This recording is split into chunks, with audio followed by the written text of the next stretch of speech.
Ma femme s'attendait à ce que je cède l'œuvre de ma vie à son frère comme cadeau de mariage. C'est une tradition familiale, a-t-elle dit. J'ai joué le jeu jusqu'à la cérémonie, puis j'ai lâché ma propre bombe. Je m'appelle Harrison, j'ai 34 ans. Au cours des 8 dernières années, j'ai versé chaque once de mon sang, de ma sueur et de ma santé mentale pour construire mon restaurant à partir de rien.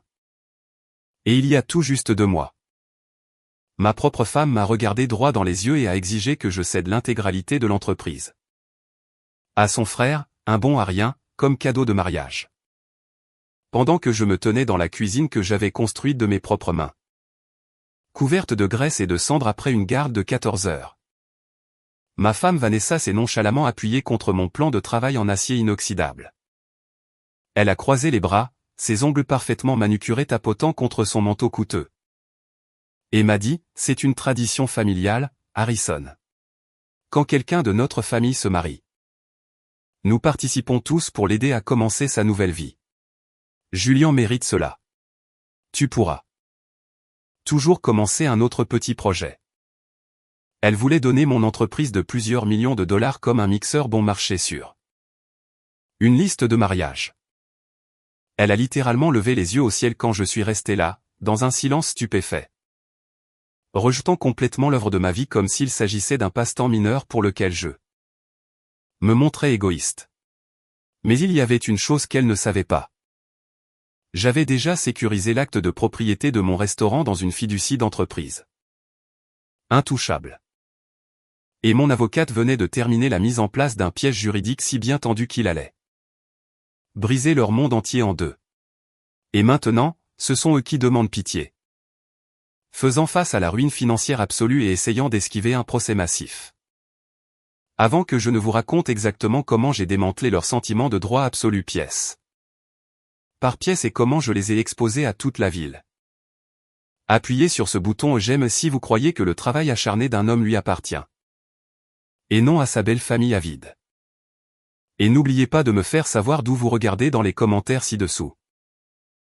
Maintenant, retournons au moment exact où mon mariage a volé en 1 million d'éclats. C'était un mardi en fin d'après-midi, juste avant que l'affluence du dîner ne frappe. Si vous avez déjà travaillé dans la restauration, vous connaissez le type exact d'énergie nerveuse et électrique qui bourdonne dans une cuisine juste avant l'ouverture des portes. Mon restaurant de barbecue et de fumoir, Iron and Oak, était imprégné de l'odeur lourde et alléchante du bois de carrier, de la cassonade caramélisée et de la poitrine de bœuf fumée lentement. J'étais réveillé depuis 3 heures du matin. Ce n'est pas une exagération. Quand on fume de la viande de la bonne manière, à l'ancienne, on ne fait pas la grasse matinée. On entretient ses feux dans le froid glacial et l'obscurité. Mes mains étaient calleuses. Mes avant-bras étaient marqués de dizaines de minuscules cicatrices de brûlures estompées causées par des grilles chaudes. Et mon dos portait cette douleur profonde et satisfaisante qui ne vient que d'une journée de travail honnête et brutale. J'étais à la station de préparation principale, aiguisant méticuleusement mes couteaux à découper, lorsque les lourdes portes battantes de la cuisine se sont ouvertes et que Vanessa, ma femme depuis 4 ans, est entrée. Elle semblait complètement déplacée, une extraterrestre envahissant mon sanctuaire. Alors que mon équipe et moi étions couverts de farine, de sauce et de poussière de charbon, Vanessa portait un manteau de créateur immaculé de couleur crème. Elle avait ses lunettes de soleil repoussées dans ses cheveux impeccablement bruchés, portant un sac à main en cuir qui coûtait plus cher que tout mon premier camion-restaurant. Elle évitait généralement de venir au restaurant à tout prix. Elle détestait l'odeur. Elle prétendait que la fumée de carrier s'accrochait à ses vêtements et ruinait ses parfums coûteux. Donc, la voir se tenir là, au beau milieu du chaos, m'a instantanément mis sur la défensive. J'ai essuyé mes mains sur une serviette lourdement tachée, forçant un sourire en m'approchant. Je lui ai demandé ce qui l'amenait de ce côté de la ville si tôt. Elle n'a pas offert de câlin. Elle ne s'est pas penchée pour un baiser. Elle a juste regardé autour de la cuisine avec une expression de dégoût légère mais indéniable. Comme si elle inspectait des toilettes publiques. Elle s'est raclé la gorge et a dit que nous devions parler du cadeau de mariage de Julien. Julien est son jeune frère. Il a 28 ans, est au chômage permanent et possède un ego de la taille d'un dirigeable. Il est l'enfant chéri par excellence de sa famille. Il allait se marier avec une femme très douce et discrète nommée Fiona dans quelques mois. Toute la famille bourdonnait autour de ce mariage depuis 1 an, le traitant comme un couronnement royal. Je supposais que Vanessa était ici pour demander un gros chèque. Peut-être voulait-elle puiser dans nos économies pour leur acheter une lune de miel de luxe. Ou peut-être contribuer à un acompte sur une propriété immobilière de premier choix. Honnêtement, j'étais tout à fait prêt à faire un chèque substantiel. Iron Oak réalisait des chiffres fantastiques. Mon salaire était plus que confortable et je croyais sincèrement qu'il fallait aider la famille. Puis elle a lâché la bombe. Julian veut être un entrepreneur, Harrison, a dit Vanessa. Son ton léger et conversationnel comme si elle discutait de la météo. Il veut être son propre patron. Il a une si grande vision. Et puisqu'Iron Oak fonctionne pratiquement tout seul maintenant, je pense que nous devrions lui transférer la propriété. Ce serait le cadeau de mariage absolument. Parfait. Je l'ai dévisagé. Mon cerveau a littéralement cessé de traiter les informations pendant 5 bonnes secondes. J'attendais qu'elle rie. J'attendais qu'elle me dise que c'était une blague ridicule qu'elle avait entendue au club de golf. Mais son visage était impassible. Elle me regardait avec l'attente froide et sans ciller d'une femme qui obtenait toujours exactement ce qu'elle exigeait. J'ai retrouvé ma voix, bien qu'elle sonne incroyablement creuse. Je lui ai demandé de répéter. Je lui ai demandé si elle s'attendait sérieusement à ce que je cède une entreprise prospère et très rentable à un homme de 28 ans qui n'arrivait même pas à se réveiller avant midi. Sans parler de gérer une liste de paix de 40 employés. C'est alors que le masque est tombé et que la condescendance a afflué. Harrison, s'il te plaît, ne sois pas difficile, a-t-elle soupiré, agitant la main d'un air dédaigneux. C'est une tradition familiale. Quand mon cousin s'est marié, mon oncle leur a donné une voiture de luxe. Mes parents ont mis en place un fonds d'études massif pour les enfants de ma sœur. Quand un membre de cette famille commence un nouveau chapitre, nous l'aidons à réussir. Le restaurant est le choix logique. Julian a des idées incroyables pour moderniser cet endroit. Tu as fait le gros du travail. Ce qui est génial, mais il peut passer au niveau supérieur. J'ai agrippé le bord du plan de travail en acier. Je l'ai agrippé si fort que j'ai cru que le métal allait plier. Mon cœur battait contre mes côtes comme un oiseau piégé. Elle avait qualifié 8 années de ma vie de gros du travail. Elle avait regardé mes nuits blanches, mes crises de panique pour payer le loyer au début. Ma cote de crédit ruinée avant que l'entreprise ne décolle. Et elle avait réduit tout cela à un simple tremplin pour son frère paresseux et prétentieux.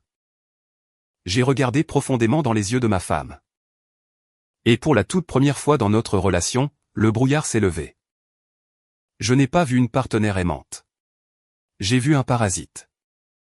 J'ai vu une femme qui considérait mon sang, ma sueur et mon succès comme rien de plus qu'un atout pratique à liquider pour maintenir le statut social absurde de sa famille. Ce sentiment de droit époustouflant était si profondément ancré dans ses os qu'elle ne pouvait honnêtement pas comprendre pourquoi je ne lui remettais pas les clés avec empressement. Si je perdais mon sang-froid à ce moment-là, si je criais, si je jetais une assiette ou si je la chassais de ma cuisine, je perdrais la guerre. Elle courait immédiatement en pleurant vers ses riches parents. Ils engageraient de redoutables avocats spécialisés dans le divorce. Gèleraient mes actifs et me traîneraient dans un enfer juridique, me dépeignant comme un étranger abusif et avide qui refusait de soutenir sa famille. J'avais besoin de temps. J'avais besoin de stratégie. J'ai forcé mes mains à se détendre. J'ai pris une lente et profonde inspiration de l'air enfumé, m'ancrant dans la réalité du restaurant que je possédais. Vanessa, ai-je dit, gardant ma voix effrayamment calme. Un transfert d'entité commerciale n'est pas comme remettre les clés d'une berline. Cela implique des implications fiscales massives, des baux commerciaux, des contrats d'employés et des responsabilités. Je ne peux pas simplement signer un morceau de papier aujourd'hui. Je dois consulter mon comptable et examiner la logistique juridique. Son visage s'est immédiatement illuminé. Elle a entendu le mot logistique et a supposé que j'avais capitulé. Elle s'est avancée, se penchant finalement pour embrasser ma joue. J'ai dû me forcer à ne pas reculer physiquement à son contact. Je savais que tu comprendrais, chérie, a-t-elle chuchoté joyeusement. La famille passe toujours en premier. Julien va être si ravi. Elle s'est retournée et est sortie de la cuisine. Ses talons coûteux claquant sèchement contre le carrelage. Elle a laissé derrière elle un sillage de parfum floral lourd qui jurait violemment avec l'odeur de ma poitrine de bœuf fumé. Je suis resté seul dans la cuisine, écoutant le bourdonnement des immenses chambres froides. Elle pensait vraiment avoir gagné. Elle pensait que j'allais simplement m'écraser. Abandonner mon identité et laisser son frère détourner mon rêve américain. Mais elle venait de déclarer la guerre. Et j'allais m'assurer de manière absolue que ce serait une guerre dont sa famille ne se remettrait. Jamais. Pour vraiment comprendre l'audace pure et absolue de la demande de Vanessa. Il faut comprendre le gouffre massif entre la façon dont j'ai grandi et la bulle illusoire dans laquelle vivait sa famille. J'ai été élevé dans un quartier de la classe ouvrière où le mot héritage n'était même pas dans notre vocabulaire. Mes parents travaillaient des heures épuisantes juste pour garder les lumières allumées et mettre de la nourriture sur la table. Il n'y avait aucun fonds d'études secret qui m'attendait. Il n'y avait pas de filet de sécurité. Quand j'ai eu 18 ans, j'étais livré à moi-même. Quand j'avais 26 ans, j'ai fait un acte de foi massif et terrifiant. J'ai vidé mon maigre compte d'épargne. Maximisé 3 cartes de crédit à taux d'intérêt élevé distinctes. Et acheté une camionnette cabossée et rouillée qui appartenait à une entreprise de plomberie. J'ai passé 6 mois de ma vie garé dans l'allée de mes parents. Regardant des tutoriels en ligne sur l'écran fissuré de mon téléphone, apprenant à souder la tôle. À recabler les panneaux électriques et à construire un fumoir à viande robuste sur mesure à partir de zéro. J'ai conduit ce camion-restaurant dans des parcs industriels à 3 heures du matin.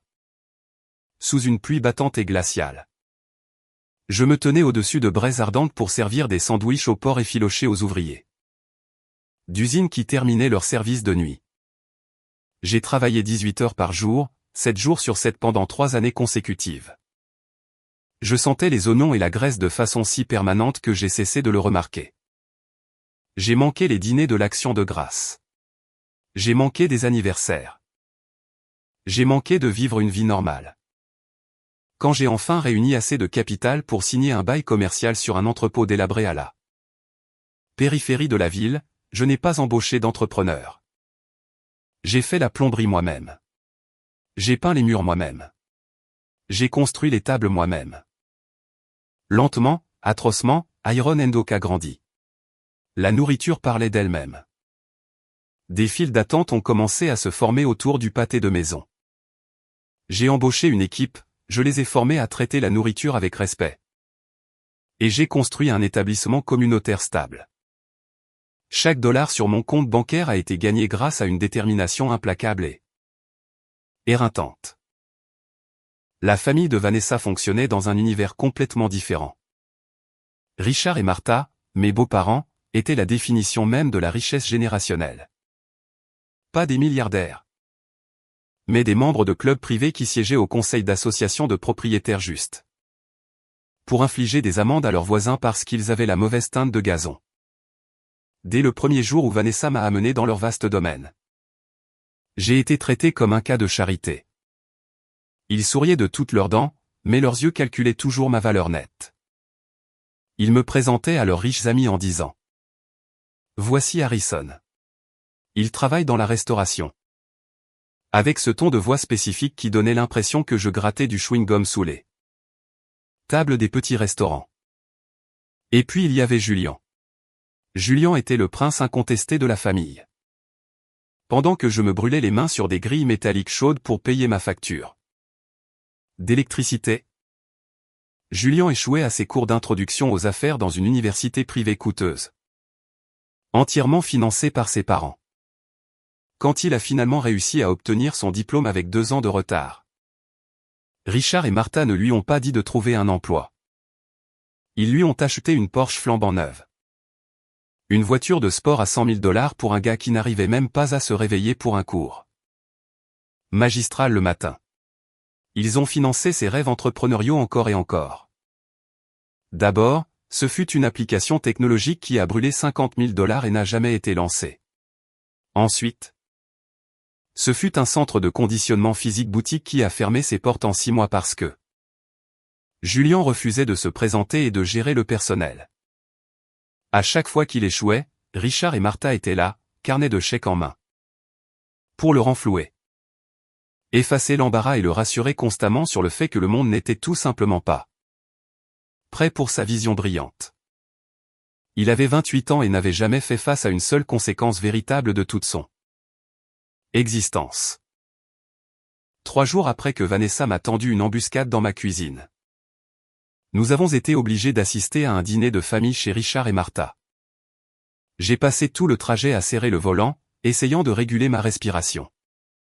Je détestais ces dîners. La salle à manger était toujours agressivement climatisée. Les couverts en argent étaient inutilement lourds. Et la conversation était toujours un interrogatoire à peine voilé conçu pour me faire sentir minuscule. Je me suis assis à la longue table en acajou, poussant un morceau de saumon sec sur mon assiette pendant que Julien tenait la cour. Il se vantait bruyamment de son mariage à venir, du lieu extravagant du club privé que Fiona avait prétendument choisi, et de la façon dont il était enfin prêt à s'installer et à devenir un pilier de la communauté des affaires locales. Assis directement en face de moi se trouvait l'oncle Grégory. Grégory était un courtier immobilier visqueux et beau parleur qui portait des costumes un peu trop serrés et évaluait constamment les gens comme s'ils étaient des propriétés à revendre avec profit. Il a pris une longue gorgée de son vin rouge, s'est penché en arrière sur sa chaise et a plongé ses yeux dans les miens. Alors, Harrison, a traîné Grégory, sa voix retentissant au-dessus du cliquetis discret de l'argenterie. Toute la table est devenue silencieuse. Vanessa nous dit que tu es enfin prêt à passer le flambeau. Je pense que c'est un mouvement stratégique brillant. Ton petit établissement de barbecue est situé sur un bien immobilier commercial de premier choix. Julien pourrait vraiment optimiser les flux de trésorerie. Peut-être faire venir de vrais investisseurs, démolir l'esthétique. En faire une franchise haut de gamme, améliorer la clientèle, si tu vois ce que je veux dire. Martha a souri d'un sourire en plastique, figé et triomphant. Richard a hoché la tête lentement avec une profonde approbation. Julien était assis là, faisant tourner le vin dans son verre, me regardant avec ce sourire narquois, suffisant et exaspérant de prétention. La réalisation m'a frappé comme un coup physique à la poitrine. Ils avaient déjà planifié cela. Ils s'étaient assis autour de cette même table en acajou probablement des semaines auparavant et avaient discuté de mon entreprise comme s'il s'agissait d'une propriété familiale héritée attendant d'être divisée. Ils avaient complètement contourné mon libre arbitre. Pour eux, je n'étais qu'un remplaçant. Un travailleur de la classe ouvrière gardant le siège au chaud jusqu'à ce que le véritable homme d'affaires de la famille soit prêt à intervenir et à prendre la couronne. J'ai regardé vivement Vanessa. Elle regardait intensément sa serviette, évitant violemment mon regard. Elle leur avait servi ce récit. Elle leur avait promis ma vie. J'ai lentement posé ma fourchette sur l'assiette en porcelaine. Le tintement aigu a résonné dans la pièce silencieuse. Je n'ai pas crié. Je n'ai pas renversé la table, même si chaque instinct de mon corps me criait de le faire. J'ai juste regardé directement dans les yeux de Grégory et j'ai gardé ma voix dangereusement douce. Iron & Oak n'est pas un petit établissement, Grégory, ai-je dit, articulant chaque syllabe. Il emploie 40 personnes travailleuses et rapporte plus de 3 millions de dollars par an. Il nécessite des compétences hautement spécifiques et spécialisées pour fonctionner. Ce n'est pas un passe-temps pour les amateurs. Julien s'est littéralement moqué, levant les yeux au ciel. Oh, allez. Harry. La viande fumée. À quel point cela peut-il être difficile? Tu jettes de la poitrine de bœuf dans un four chaud. Tu mets de la sauce sucrée dessus et tu factures 25 $ l'assiette. C'est fondamentalement un distributeur automatique de billets. J'ai déjà élaboré toute une stratégie de modernisation. Nous pouvons automatiser la moitié du travail de préparation. Apporter des bases précuites et réduire les frais généraux de 30%. Il parlait ouvertement de détruire l'œuvre de ma vie juste en face de moi. Il parlait de renvoyer mon personnel fidèle. Il parlait de remplacer mes mélanges d'épices faits à la main et mon processus de fumage de 16 heures par des ordures automatisées bon marché. Il voulait vider l'âme de mon restaurant pour un profit rapide et paresseux. Est-ce là ton plan, Julien, ai-je demandé, ma voix baissant d'une octave. Eh bien, un transfert d'actifs commerciaux de cette ampleur implique une quantité massive de paperasserie juridique. Nous devons examiner les implications fiscales, les responsabilités, les contrats des employés. J'ai mes avocats d'entreprise qui examinent les étapes préliminaires en ce moment même. Richard est intervenu immédiatement. Son ton adoptant cet aboiement patriarcal et autoritaire qu'il utilisait quand il voulait mettre fin à une conversation. Ne compliquons pas trop les choses. Harrison garde les avocats en dehors de ça autant que possible. Il s'agit d'une transaction familiale privée. Signe simplement l'acte de propriété et je demanderai à mon comptable personnel de s'occuper des chiffres en arrière-plan. Nous voulons que cela soit finalisé et annoncé avant le mariage. L'arrogance étouffante de ces gens était paralysante. Ils ne me demandaient pas. Ils m'ordonnaient. Je me suis levé de table, ma chaise raclant bruyamment le plancher de bois franc. J'ai prétexté une migraine sévère soudaine et je me suis excusé. Vanessa a sifflé dans son souffle pendant que je me détournais, m'agrippant le poignet et chuchotant que je la mettais dans l'embarras. Je n'ai même pas baissé les yeux vers elle. J'ai dégagé mon bras, j'ai franchi la lourde porte d'entrée en chêne. Je suis monté dans mon camion et j'ai verrouillé les portes. Je me suis assis dans l'obscurité de l'allée pendant un long moment silencieux.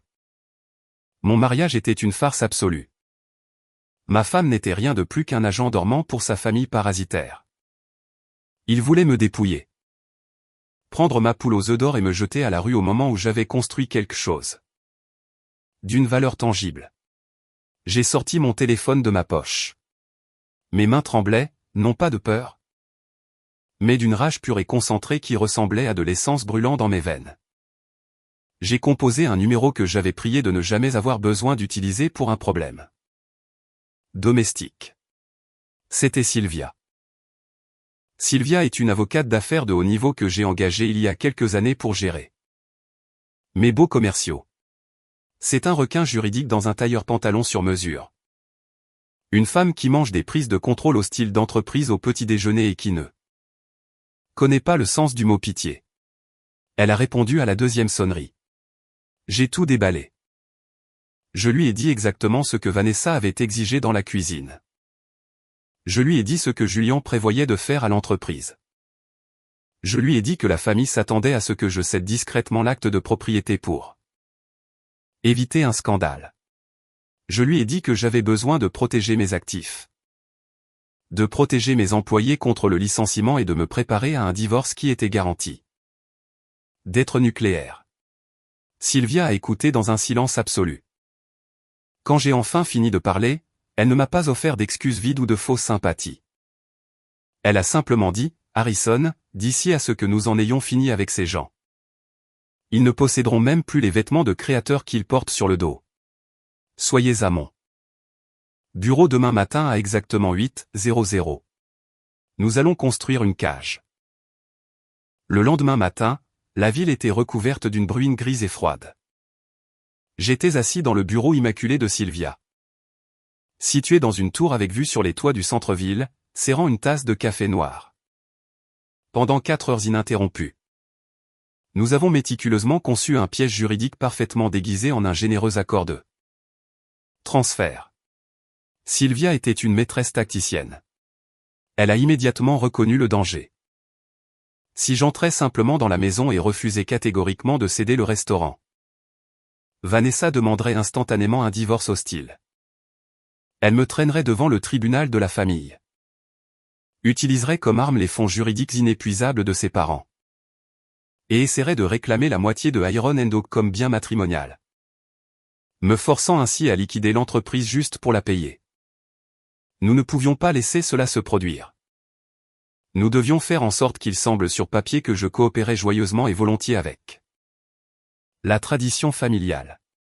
Mais simultanément, nous devions prouver légalement que Julian était gravement incompétent et complètement inapte à prendre la relève, garantissant ainsi ma propriété exclusive par une trace écrite indéniable et blindée. Nous avons rédigé un contrat de transfert conditionnel. C'était un chef-d'œuvre de manœuvre juridique.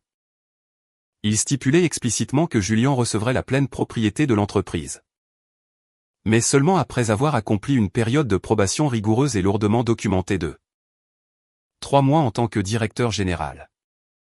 Les conditions étaient brutales, mais tout à fait standards pour l'industrie. Il devait maintenir les marges bénéficiaires exactes actuelles. Il lui était strictement interdit de licencier tout membre du personnel de base. Il devait passer une certification de base en matière culinaire et de sécurité alimentaire. Et plus important encore, il ne pouvait changer aucun de nos fournisseurs de produits alimentaires sans mon approbation écrite, notariée et explicite. S'il violait ne serait-ce qu'une seule de ces conditions pendant les 90 jours, l'accord de transfert serait immédiatement rendu nul et non avenu. L'offre serait annulée de façon permanente et l'entreprise resterait sous mon entière propriété pour toujours. Il va détester ça, ai-je dit à Sylvia, regardant les pages denses et intimidantes du jargon juridique. Il veut les clés du château et les comptes bancaires. Il ne veut pas remplir une demande d'emploi. Exactement, a souri Sylvia. Une lueur froide et prédatrice dans les yeux alors qu'elle rangeait son stylo plume coûteux. Et quand il essaiera inévitablement de prendre des raccourcis. Quand son ego le forcera à enfreindre les règles parce qu'il pense qu'il est au-dessus d'elle. Vous aurez une rupture de contrat légalement documentée et indéniable. Nous n'allons pas le combattre, Harrison. Nous allons le laisser s'enterrer dans sa propre incompétence. 2 jours plus tard, j'ai convoqué une réunion officielle au restaurant. Je l'ai programmée en milieu de matinée, bien avant que nous n'ouvrions les portes au public, m'assurant que la salle à manger était complètement vide et silencieuse. J'étais assis seul à une grande banquette d'angle, le contrat imprimé reposant dans un classeur en cuir devant moi. À exactement 10 heures, Vanessa et Julian ont franchi les portes d'entrée. Julian portait un costume italien sur mesure, incroyablement coûteux, ressemblant à un banquier d'affaires sur le point de conclure une fusion à Wall Street au lieu d'un gars entrant dans un restaurant de barbecue. Il a regardé autour de la salle à manger rustique avec un dédain absolu et non dissimulé. Son nez se plissant physiquement à la légère odeur persistante de graisse et de fumée de carrier. Vanessa avait l'air triomphante, un petit sourire suffisant jouant sur ses lèvres. Elle pensait que c'était la cérémonie de reddition. J'ai fait glisser le classeur en cuir sur la table en bois poli. Ceci est l'accord de transfert officiel, ai-je dit doucement, gardant mon visage entièrement neutre. Mon avocate d'affaires l'a rédigé pour assurer une transition juridique propre des actifs. Lisez-le attentivement. Julian l'a ramassé avec un sourire narquois confiant, feuilletant les premières pages. Mais alors que ses yeux tombaient sur les clauses détaillant la période de probation, son sourire narquois a disparu. Son visage s'est contorsionné en une grimace laide et sombre. C'est quoi ces ordures absolues? A-t-il lâché agressivement, jetant le classeur sur la table.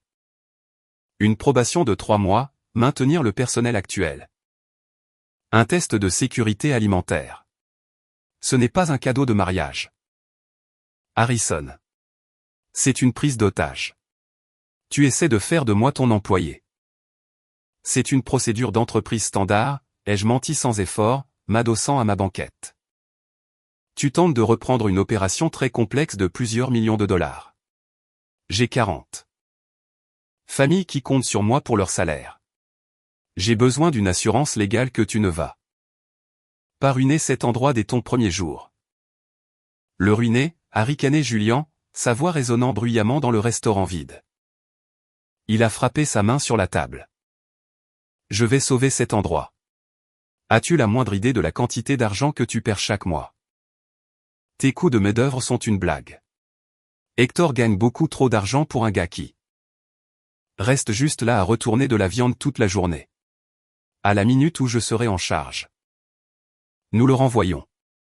Nous embauchons des lycéens au salaire minimum et nous changeons immédiatement notre fournisseur pour Dominique S. Wholesale. Nous pouvons acheter de la viande prédécoupée congelée pour la moitié du prix et doubler nos marges bénéficiaires instantanément.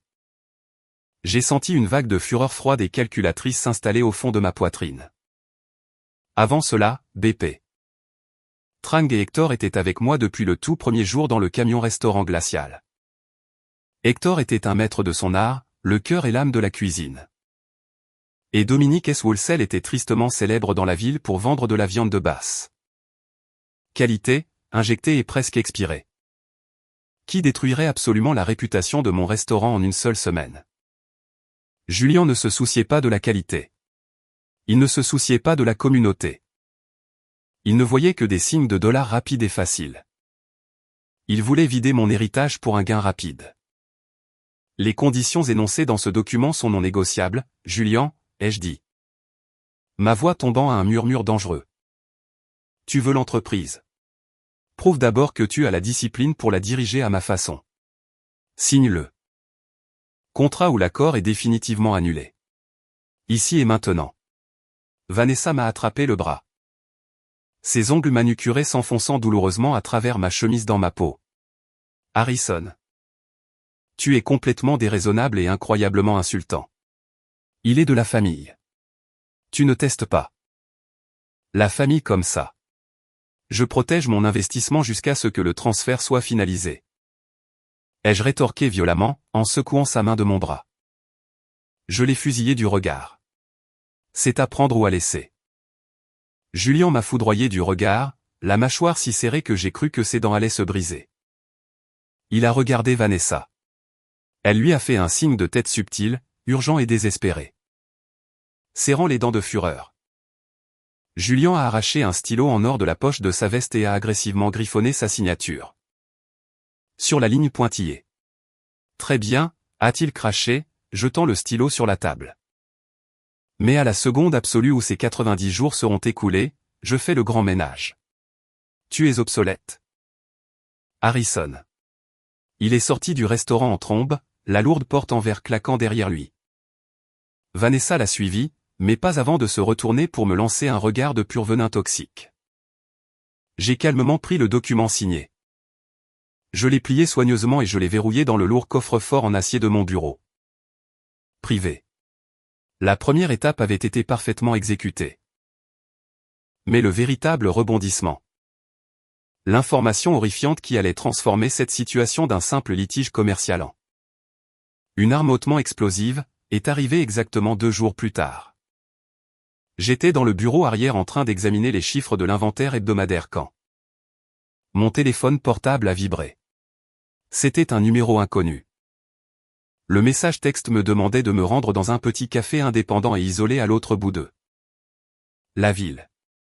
Le message disait explicitement que c'était une question de vie ou de mort et strictement confidentielle. Extrêmement méfiant, mais indéniablement curieux, j'ai pris mon manteau et j'ai conduit jusque-là. Je suis entré dans le café calme et faiblement éclairé et j'ai scruté la pièce. Assise dans une banquette sombre dans un coin, portant un grand pull gris. Le visage caché derrière des lunettes de soleil sombre, se trouvait Fiona, la fiancée de Julien. Je me suis approché et je me suis glissé dans la banquette en face d'elle. Elle avait l'air absolument terrifiée. Sa peau était incroyablement pâle et ses mains tremblaient physiquement alors qu'elle serrait un gobelet en carton rempli de thé. Fiona, ai-je demandé doucement, sincèrement inquiet. Que se passe-t-il? Est-ce que tu vas bien? Elle a pris une profonde inspiration tremblante. A enlevé ses lunettes de soleil et a révélé des yeux rouges et gonflés d'avoir pleuré. Elle a plongé la main dans son grand sac fourre-tout en toile. A sorti un épais et lourd dossier en papier manille et l'a fait glisser sur la table en bois vert. Moi. J'ai trouvé ça caché à l'intérieur d'une bouche d'aération dans le bureau à domicile de Julien.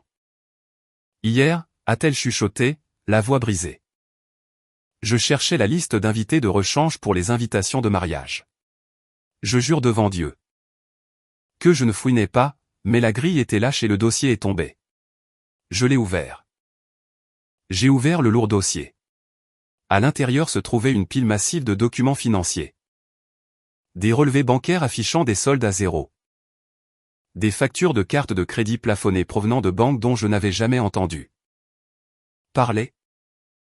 Des lettres de dernier avis extrêmement agressives provenant de vicieuses agences de recouvrement. Mais ce n'était pas la pire partie. Sous les relevés bancaires se trouvaient des registres imprimés provenant de sites de paris sportifs, offshore et de salles de poker clandestines non réglementées. J'ai rapidement parcouru les colonnes de chiffres rouges, mon estomac tombant sur le sol. Il est endetté, a dit Fiona, une seule larme s'échappant et coulant sur sa joue. Harrison. Ce n'est pas juste quelques mauvaises mains dans un casino. Il doit plus de 300 000 $. Une partie est due aux sociétés de cartes de crédit, mais une grande partie est due à de très mauvaises personnes. J'ai trouvé une note de menace manuscrite fourrée à l'arrière du dossier. Ils savent où se trouve notre appartement. Ils savent où vivent mes parents. Les pièces du puzzle se sont violemment et de manière écœurante assemblées dans mon esprit. Le désespoir frénétique. La demande soudaine et absurde pour mon entreprise. Le plan agressif pour réduire immédiatement les coûts. Licencier le personnel et liquider les actifs. Julien ne voulait pas être un entrepreneur. Julien se noyait. Il devait une fortune à des gens dangereux et violents. Et Richard et Martha ne pouvaient pas se permettre de le renflouer cette fois-ci. Ou bien les usuriers n'accepteraient pas leur chèque. Alors, ils ont ciblé le seul actif disponible restant, moi. Ils allaient utiliser Iron & Oak comme un énorme guichet automatique intraçable pour sauver la peau de Julien, détruisant l'œuvre de ma vie et les moyens de subsistance de mes employés au passage. Juste pour payer un syndicat du jeu. Est-ce que Vanessa est au courant? Ai-je demandé, ma voix n'étant guère plus qu'un murmure rauque. Fiona a hoché la tête misérablement, enfouissant son visage dans ses mains. Je l'ai confronté hier soir. Il s'est complètement effondré. Il a tout avoué. Il m'a dit que Vanessa et ses parents étaient au courant depuis le début. Ils le savent depuis des mois. Tout le plan pour obtenir ton restaurant. C'était un effort familial coordonné. Il devait lui donner accès à une entreprise à fort flux de trésorerie immédiatement pour qu'il puisse écrémer l'argent et rembourser cette dette violente avant qu'on ne lui brise les rotules. Une vague de profonde nausée m'a envahi. Je me suis senti physiquement malade. Ma propre femme, la femme qui s'était tenue devant un autel et avait juré de me protéger, participait activement et volontairement à un complot visant à sacrifier mon gagne-pain, mon avenir et les emplois de 40 personnes innocentes juste pour couvrir l'addiction criminelle au jeu de son frère dégénéré. La trahison était si profondément ancrée, si fondamentalement mauvaise qu'elle m'a littéralement coupé le souffle. Fiona, ai-je dit en regardant la femme dévastée qui pleurait en face de moi. Pourquoi me montres-tu tout cela? Tu es censé l'épouser dans moins d'un mois. Fiona a essuyé rudement ses yeux avec une serviette. Son expression s'est soudainement durcie, le chagrin se transformant en quelque chose ressemblant à de l'acier pur et inflexible. Je refuse d'épouser un menteur, a-t-elle déclaré fermement.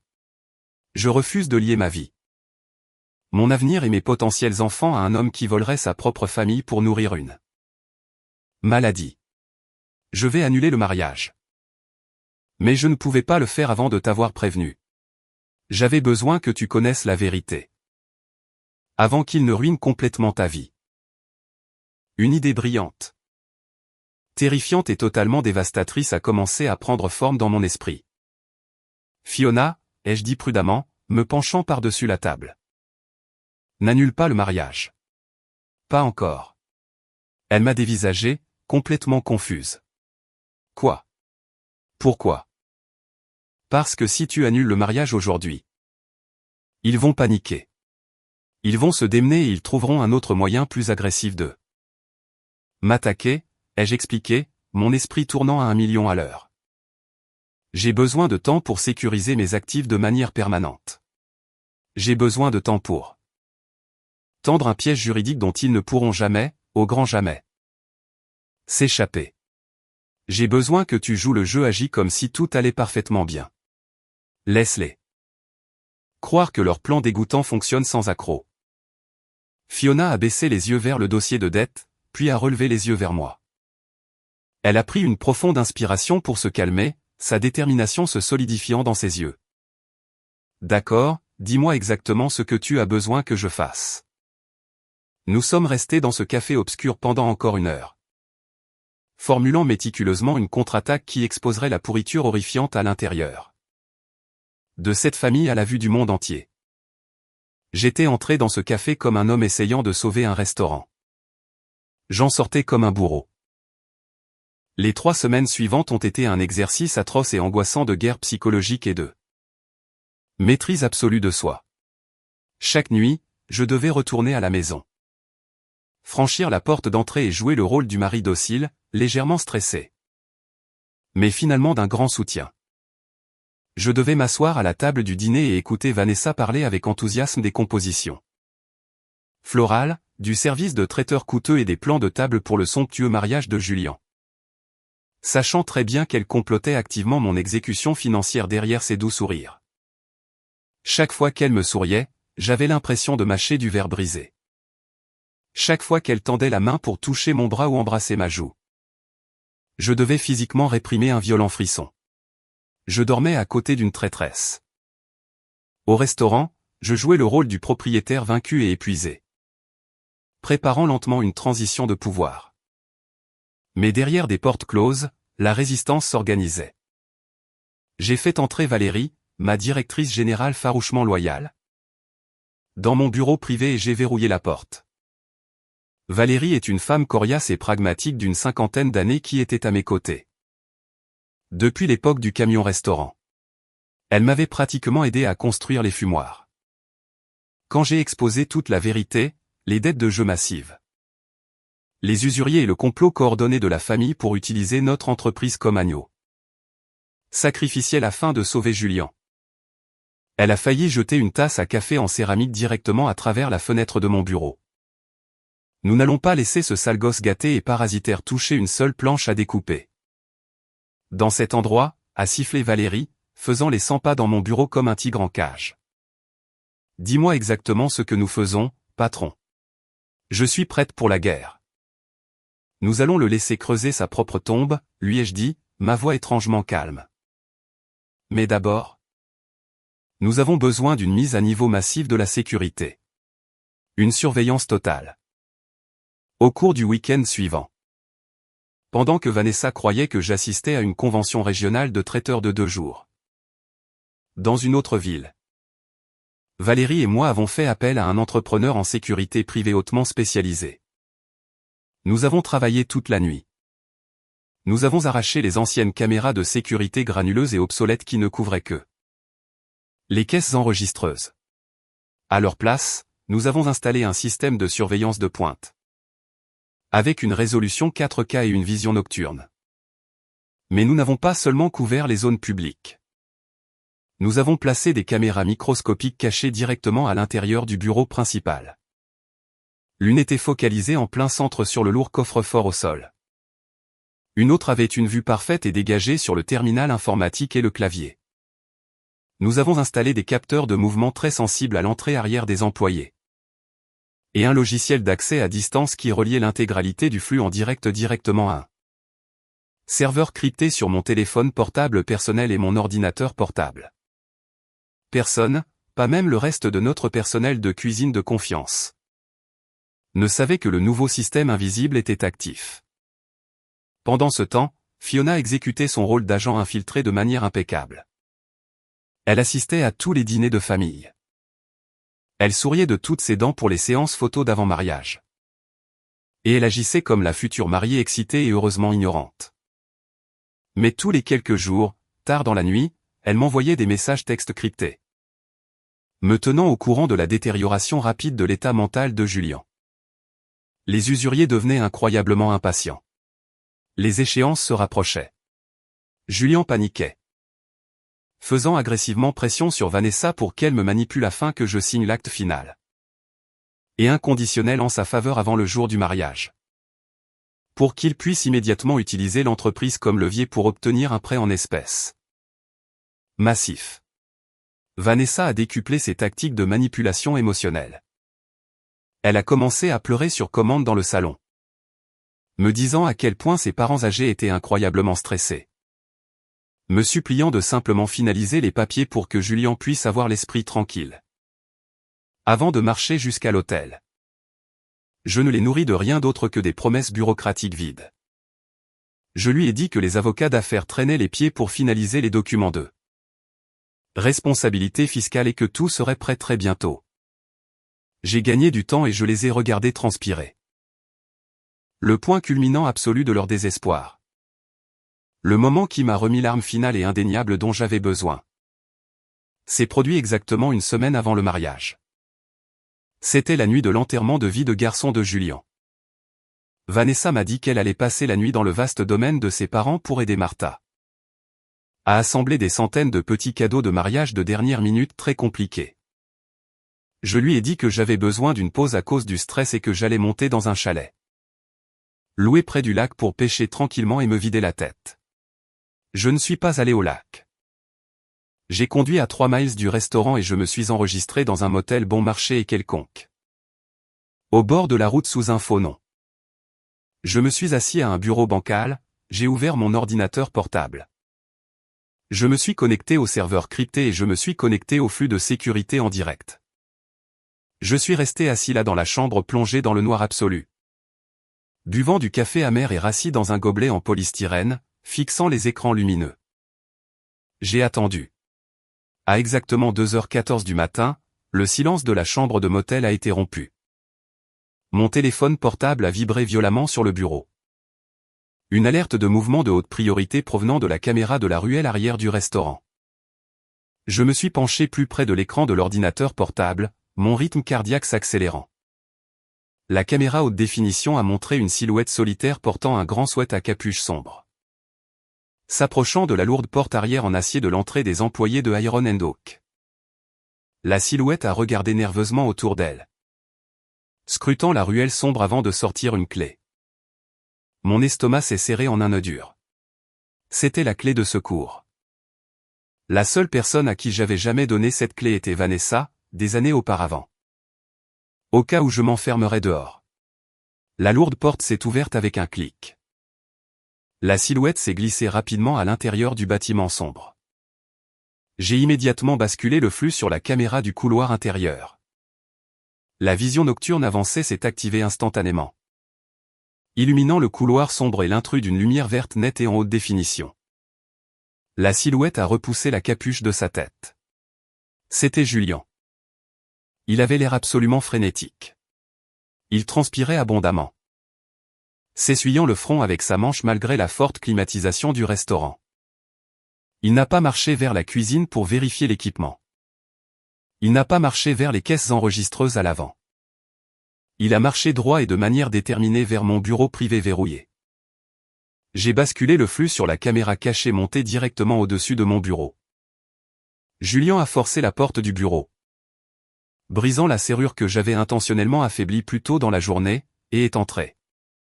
Il a sorti une petite lampe de poche tactique de sa poche, le faisceau coupant à travers l'obscurité.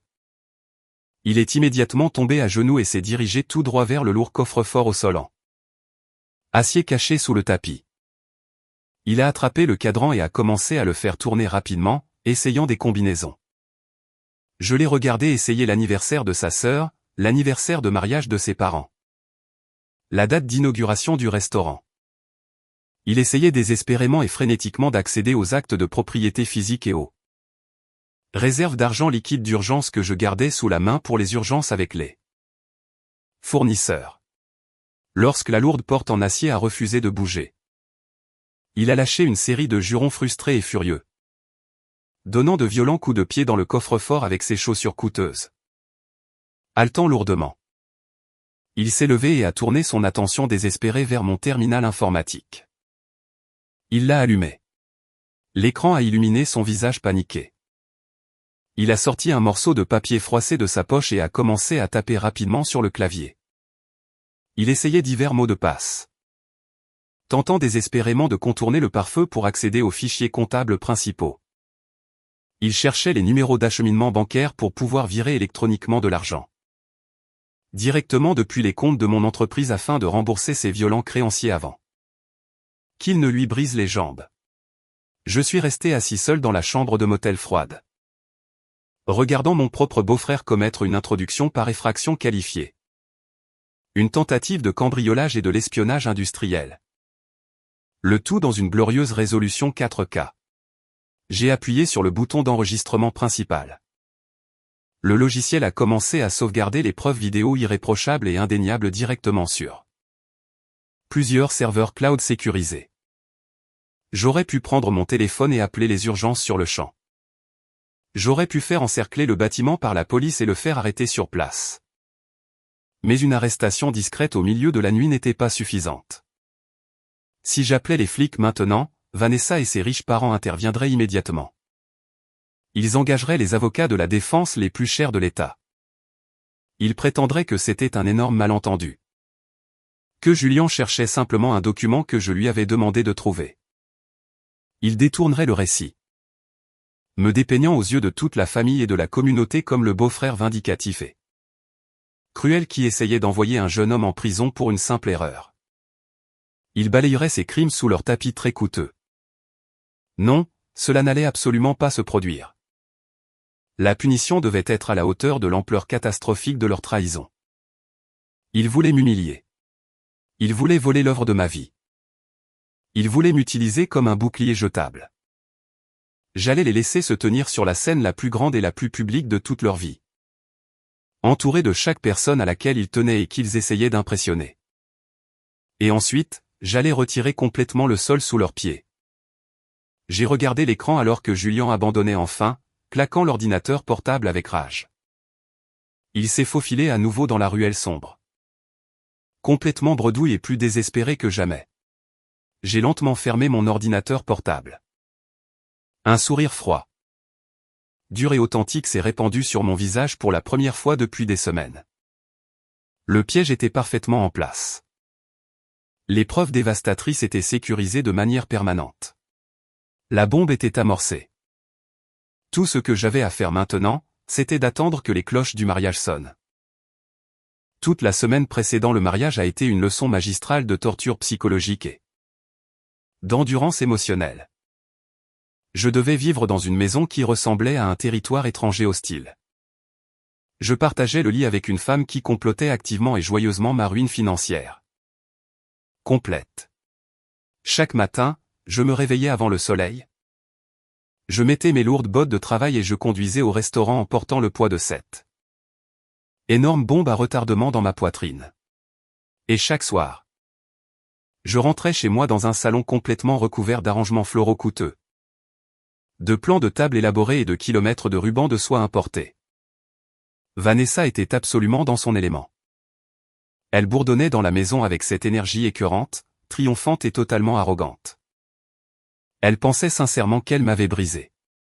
Elle croyait vraiment que mon silence, mes longues heures de travail et mes atermoiements constants n'étaient que les ultimés pathétiques soupirs d'un homme vaincu qui acceptait enfin sa place de subalterne au bas de la hiérarchie de sa famille.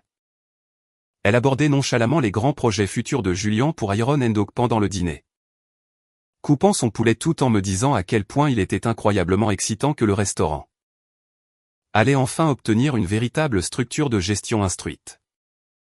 Elle parlait de la valeur immobilière commerciale de mon bâtiment, mentionnant avec désinvolture comment Julien pourrait utiliser la propriété pour obtenir des prêts commerciaux massifs. Elle a même eu l'audace absolue de suggérer que Julien pourrait me garder sur sa nouvelle liste de paie en tant que consultant de cuisine de bas niveau, touchant un maigre salaire, à condition que j'apprenne à respecter sa nouvelle autorité et que je ne me mette pas en travers de sa vision d'entreprise. J'ai dû serrer ma fourchette sous la table si fort que ma main s'est physiquement crispée, juste pour m'empêcher de lui rire au nez. Le dîner de répétition a eu lieu 2 soirs avant le mariage lui-même. Ils avaient réservé une salle à manger privée à la Feuille d'Or dans le club privé le plus exclusif de la ville. C'était le genre d'établissement où les seuls frais d'adhésion annuels pouvaient facilement Rembourser une hypothèque standard de 30 ans. Je portais mon meilleur costume sur mesure. Mais au moment où j'ai franchi ces lourdes portes en chêne, j'ai quand même ressenti les regards condescendants et familiers du cercle social d'élite de Richard et Martha. Pour ces gens, je n'étais rien de plus que le cas de charité de la classe ouvrière. J'étais le gars qui sentait en permanence la fumée de Carrier et la sauce barbecue. L'étranger qui faisait enfin son devoir exigé et payait son lourd tribut financier pour faire partie de leur monde immaculé. Nous nous sommes assis à une table immense et longue, décorée pour des milliers de dollars d'orchidées blanches importées. Le vin millésimé coûteux coulait à flots. Et l'arrogance pure et absolue dans cette pièce était si incroyablement épaisse qu'on pouvait pratiquement s'étouffer avec.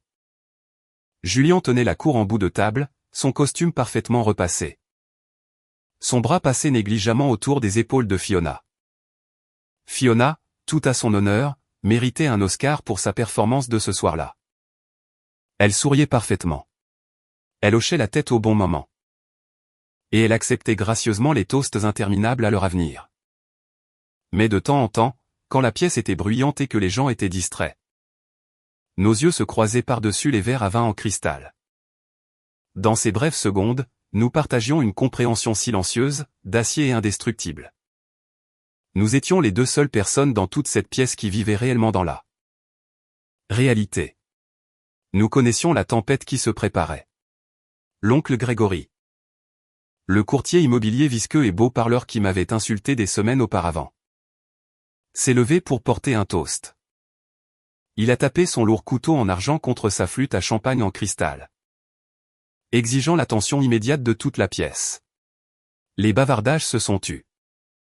À Julien et Fiona, a tonné Grégory, le visage légèrement rouge à cause du bourbon coûteux, levant son verre bien haut. Et à de nouveaux départs incroyables. Nous savons tous que Julien possède un esprit brillant et inégalé pour les affaires. C'est une chose vraiment magnifique de voir une famille soutenir les siens. Harrison. Te retirer et céder cette propriété immobilière commerciale de premier choix et cette entreprise à au revenu est la chose la plus honorable et la plus désintéressée que tu puisses faire. C'est essentiellement un héritage anticipé pour la prochaine génération de cette famille. Tu assures l'héritage de la famille Richard. Et nous te félicitons tous de savoir enfin quand il est temps de se retirer et de laisser les vrais professionnels prendre le volant. Toute la table a éclaté en applaudissements polis de club de golf. Richard a levé son verre directement vers moi avec un hochement de tête approbateur, suffisant, patriarcal et profondément insultant. Martha a tamponné le coin de ses yeux avec une serviette en soie monogrammée, jouant parfaitement le rôle de la matriarche bouleversée et reconnaissante. Vanessa m'a serré la cuisse sous la table, un ordre clair et tacite pour que j'accepte les louanges. Je me suis levé. La pièce s'est instantanément calmée. Ils s'attendaient tous à ce que je prononce un discours soumis, vaincu et rampant sur le fait que j'étais honoré de servir leur famille. J'ai lentement pris mon verre d'eau pétillante. Je n'avais pas touché à l'alcool. J'avais besoin d'avoir l'esprit parfaitement clair. J'ai regardé directement Grégory, puis Richard. Ensuite, j'ai plongé mes yeux dans ceux de ma femme. La famille est tout, ai-je dit? Ma voix tranchant clairement et froidement à travers la pièce calme et opulente. Mais on ne connaît jamais vraiment la véritable valeur d'une entreprise ou les véritables fondations d'un mariage tant qu'on n'a pas vu exactement ce que les gens sont prêts à faire pour les protéger. Julien va obtenir exactement ce qu'il a gagné. Il va obtenir exactement ce qu'il mérite. Je vous le promets à tous. J'ai levé mon verre. Ils ont souri, levant leur verre en retour, ratant complètement la menace lourde et dévastatrice étroitement enveloppée dans mes mots. Ils ont bu leur champagne coûteux, célébrant leur victoire perçue, totalement inconscients que le sol solide sous leurs chaussures cirées était sur le point de s'ouvrir et de les engloutir tout cru. Le matin du mariage est arrivé avec un flou chaotique et étouffant de maquilleurs frénétiques, de photographes stressés et de téléphones portables qui sonnaient constamment. Vanessa se préparait dans l'immense suite parentale, aboyant des ordres agressifs à ces demoiselles d'honneur terrifiées. Je ne suis pas resté dans ses pattes. Je suis allé dans notre bureau à domicile. J'ai tranquillement fait un lourd sac de sport avec quelques vêtements de rechange, mon passeport, mes registres financiers et tous mes documents juridiques essentiels. Je suis sorti dans l'allée et j'ai enfermé le sac en toute sécurité dans le coffre de mon camion. J'ai jeté un dernier regard à la maison. Je savais avec une certitude absolue que je ne reviendrais jamais dans cette propriété. Le lieu du mariage était spectaculairement excessif. C'était un immense manoir historique en pierre surplombant les falaises de l'océan. Loué pour la somme astronomique de $50 000 juste pour la soirée. Les vastes pelouses étaient parfaitement entretenues. Un quatuor à cordes jouait de la musique classique sur la terrasse. Et 400 des personnes les plus riches et les plus influentes de la ville prenaient lentement place. Sur les chaises en bois blanche.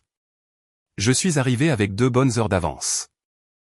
J'ai délibérément évité la suite des garçons d'honneur où Julien se préparait. Au lieu de cela, je suis allé directement dans la salle de réception principale et j'ai cherché le technicien de la cabine audiovisuelle.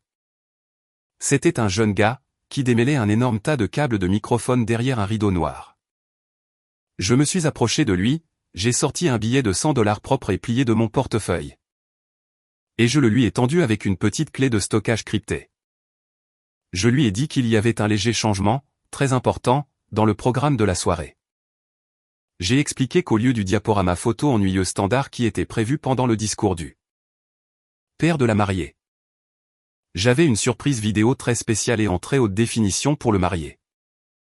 Je lui ai dit que c'était un secret de famille et que j'avais besoin que cela soit branché directement sur le projecteur principal et le système de son surround massif de la salle, prêt à être diffusé à la seconde exacte où je lui donnerai le signal. Il a regardé le billet de $100, a regardé la clé de stockage et a haussé les épaules. Il n'a pas posé une seule question. Il a branché le lecteur sur son ordinateur portable principal. A rapidement testé le flux vidéo pour s'assurer que la résolution 4K s'affichait parfaitement sur l'écran géant de 20 pieds, et m'a fait un solide signe du pouce en l'air. Je suis sorti de la sombre salle de réception et suis allé dans les jardins lumineux pour prendre ma place au 2e rang. La brise de l'océan était fraîche contre mon visage. Mais le sang qui affluait à mes oreilles sonnait comme un énorme train de marchandises. La cérémonie elle-même s'est déroulée sans le moindre accroc. Fiona a marché dans la longue allée couverte de fleurs. Absolument éblouissante dans sa robe blanche. Bien que je puisse clairement voir le léger tremblement nerveux dans ses mains serrant le bouquet. Julien ressemblait à un mannequin sur la couverture d'un magazine. Souriant de ce sourire arrogant et totalement immérité d'un homme qui pensait que le monde entier lui était servi sur un plateau d'argent. Ils se sont tenus devant l'officiant. Ils ont échangé leurs vœux. Ils ont promis de s'aimer, de s'honorer et de se chérir jusqu'à ce que la mort les sépare. Cela m'a sincèrement donné la nausée, debout là dans mon costume sur mesure. Connaissant le volume toxique de mensonges et de tromperies qui se tenaient sur cet autel. Julien promettait sa vie à une femme tout en planifiant activement de détruire la mienne pour rembourser de violents criminels. Mais je me suis simplement assis là et j'ai attendu. La cérémonie n'était que l'apéritif poli. Je ne voulais pas faire d'esclandre dans les jardins. Je voulais le plat principal. Je voulais la réception. Je voulais la grande scène. Les microphones et l'attention totale de chaque personne qui m'avait jamais regardé de haut. La grande salle de réception était une mer aveuglante de lustres en cristal étincelant. De champagne coûteux coulant à flots et de rires forts et forcés de la haute société. 400 invités fortunés étaient assis à d'immenses tables rondes recouvertes de nappes immaculées en soie blanche. J'étais assis juste à côté de Vanessa à la longue table d'honneur surélevée de la famille. Face à toute la salle. Elle rayonnait littéralement de victoire, acceptant gracieusement les félicitations et les compliments de riches mondains et de parents. Éloignés et critiques. Sous la lourde nappe, elle a agressivement serré ma main. Ses ongles parfaitement manucurés s'enfonçant dans ma peau. Elle s'est penchée, son parfum coûteux masquant l'odeur du repas traiteur. Et m'a chuchoté directement à l'oreille, après les toasts principaux.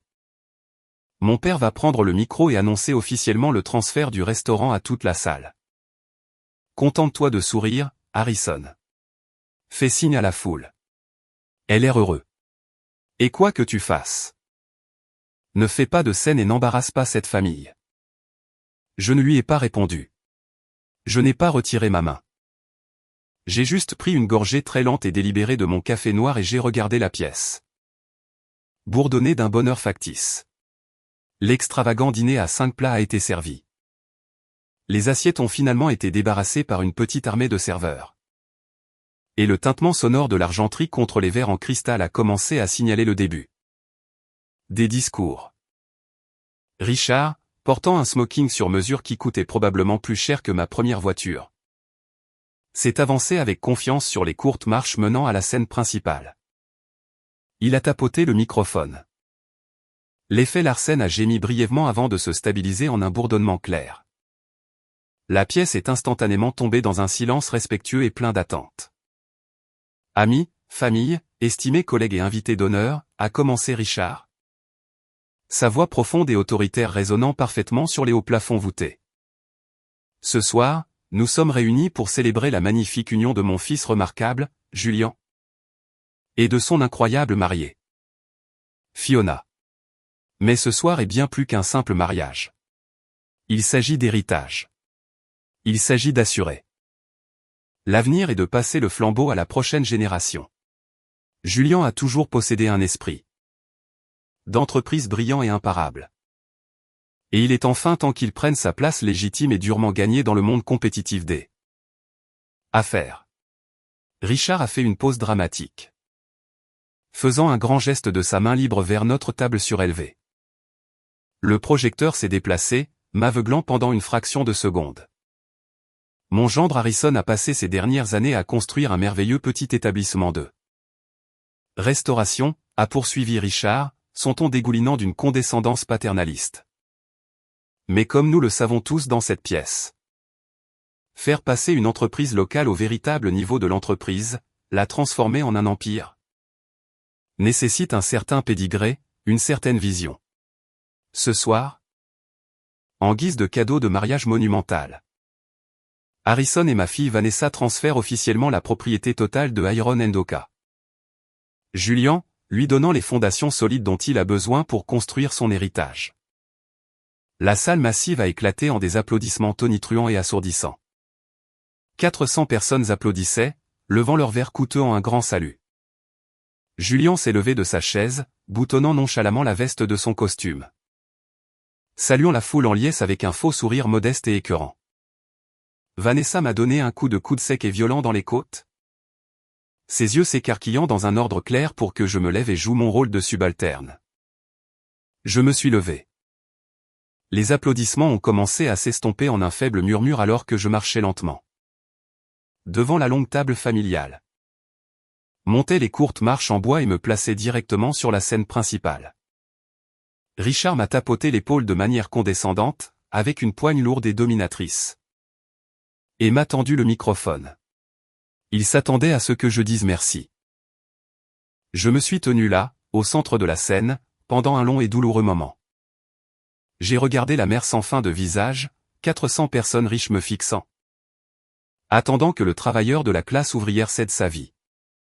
J'ai baissé les yeux vers Julian, qui souriait jusqu'aux oreilles, vibrant littéralement de cupidité. J'ai regardé Vanessa, qui m'a fait un petit signe de tête d'avertissement, ses yeux me menaçant silencieusement. Richard a tout à fait raison, ai-je dit. Ma voix était complètement stable, froide comme la glace.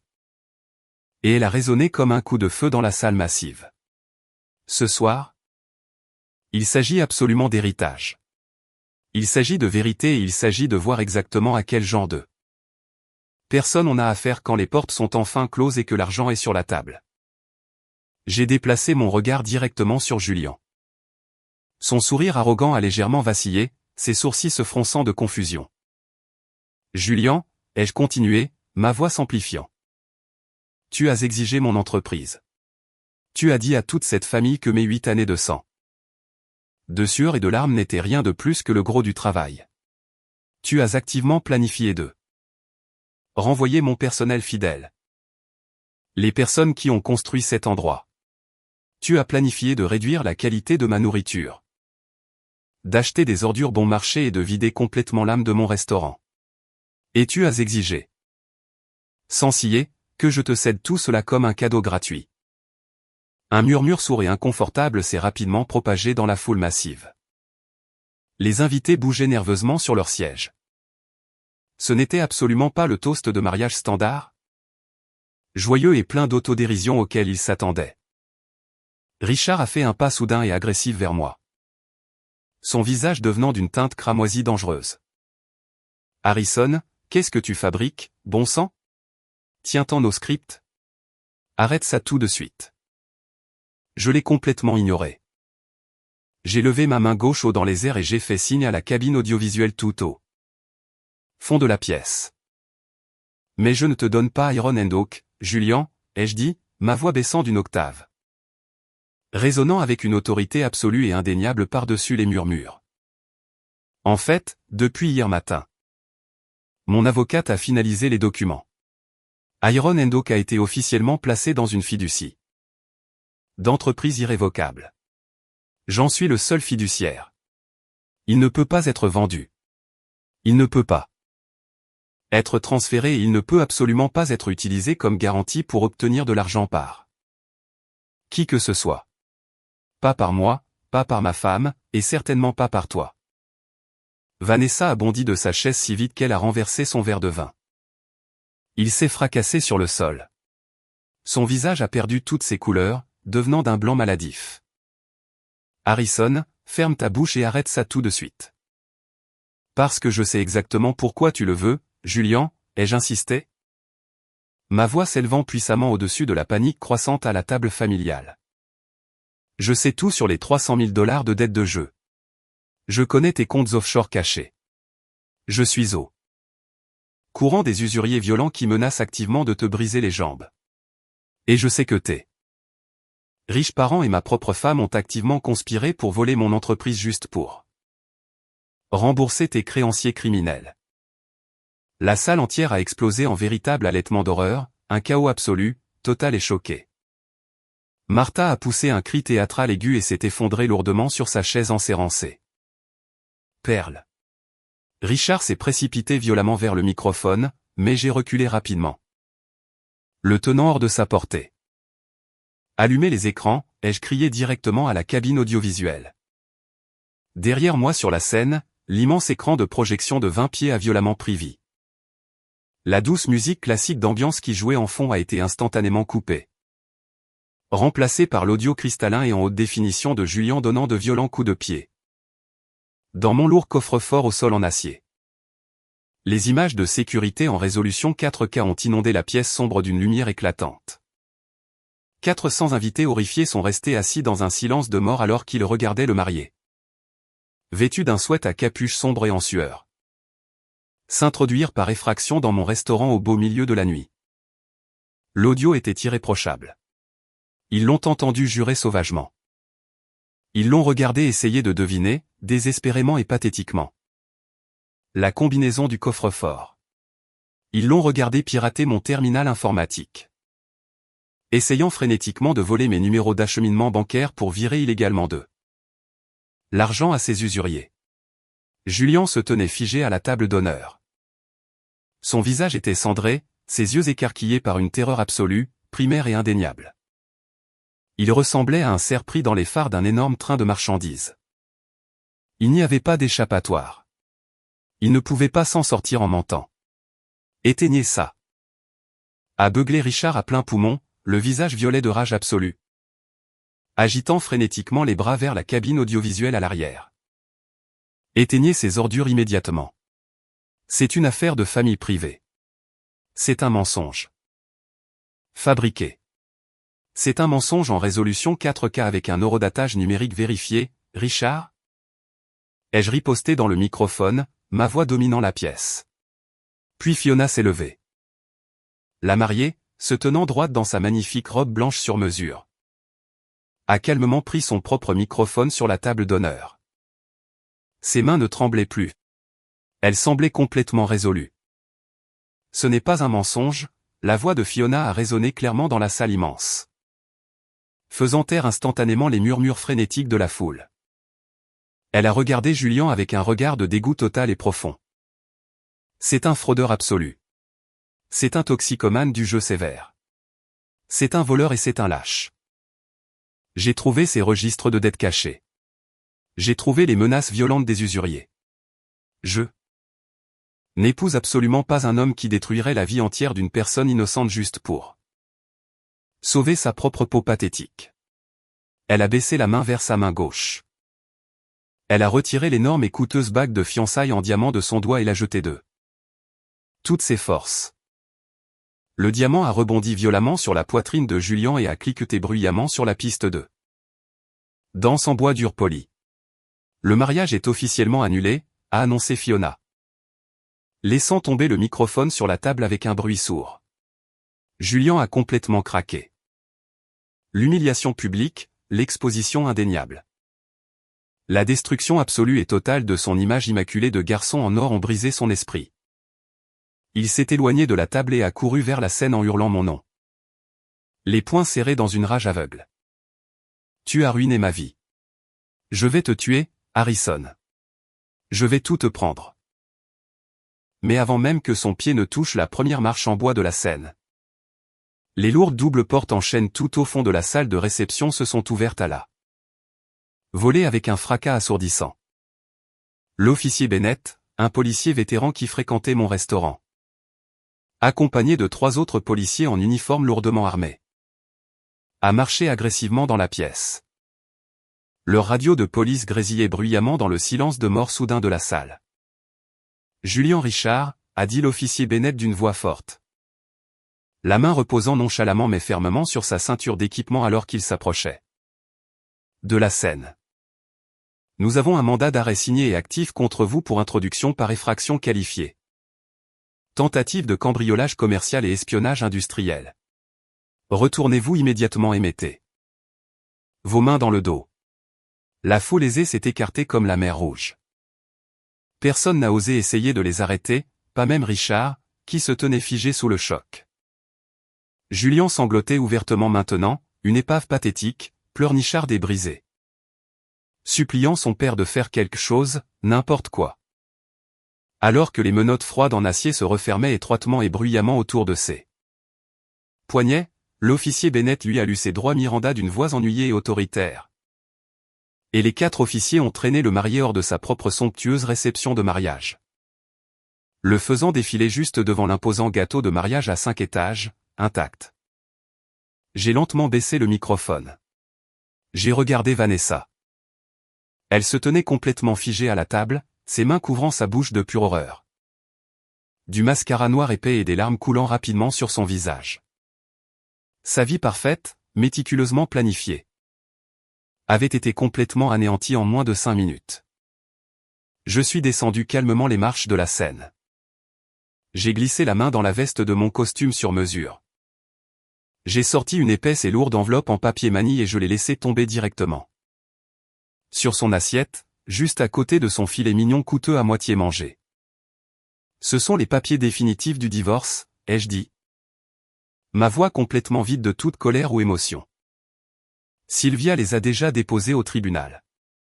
En raison de la fiducie, tu n'obtiens absolument rien de l'entreprise.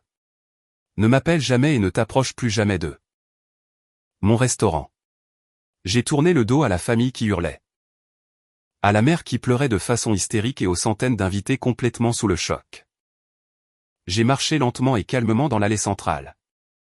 J'ai franchi les immenses portes d'entrée et je suis sorti dans l'air frais et revigorant de la nuit. Je suis monté dans mon camion, j'ai démarré le moteur et je suis parti. Je ne m'étais jamais senti aussi incroyablement léger de toute ma vie. Les retombées absolues au cours des 48 heures suivantes n'ont rien été de moins qu'une destruction biblique. Le scandale massif a ravagé leurs cercles sociaux d'élite et très unis comme un feu de forêt, alimenté par de l'essence. On ne peut tout simplement pas faire arrêter le marié menotté devant 400 des personnes les plus riches et les plus célèbres pour leur commérage de la ville et s'attendre à ce que l'histoire reste secrète.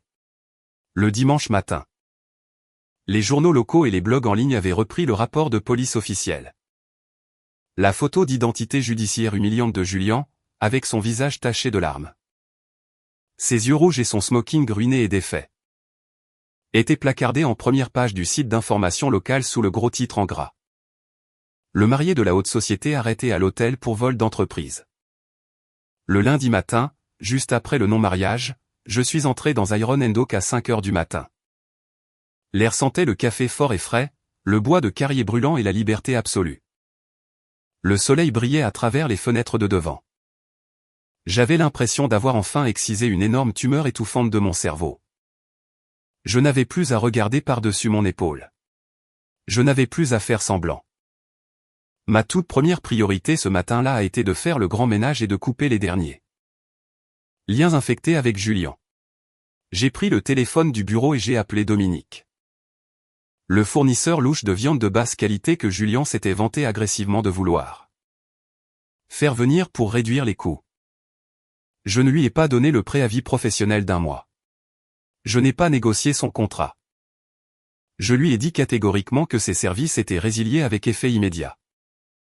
Et que si je revoyais un de ses camions de livraison près de mon quai de déchargement, je signalerais ces nombreuses violations non documentées du code de la santé directement à la Food and Drug Administration et je ferais fermer son entrepôt. Il m'a hurlé dessus et a raccroché le téléphone avec fracas. Et avec ce clic, j'ai officiellement coupé le dernier fil persistant de l'influence toxique de Julien.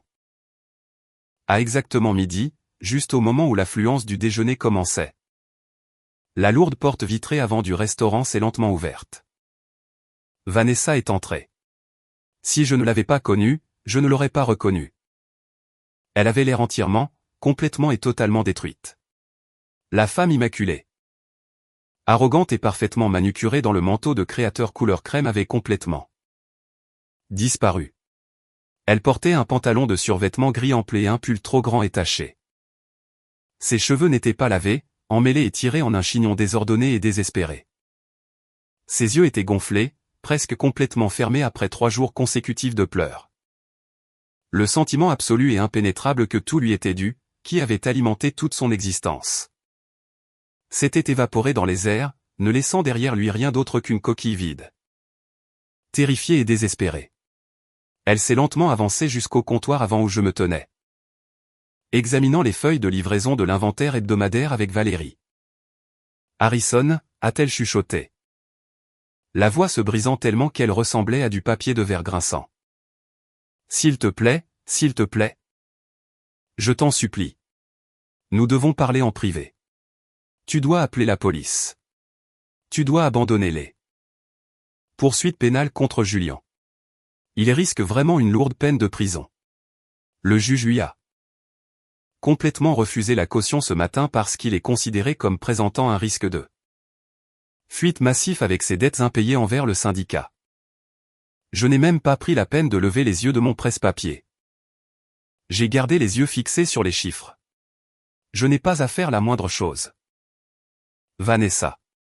Ce n'est pas moi qui le poursuis. L'État porte plainte sur la base des preuves vidéo 4K. Indéniable que je leur ai légalement fourni.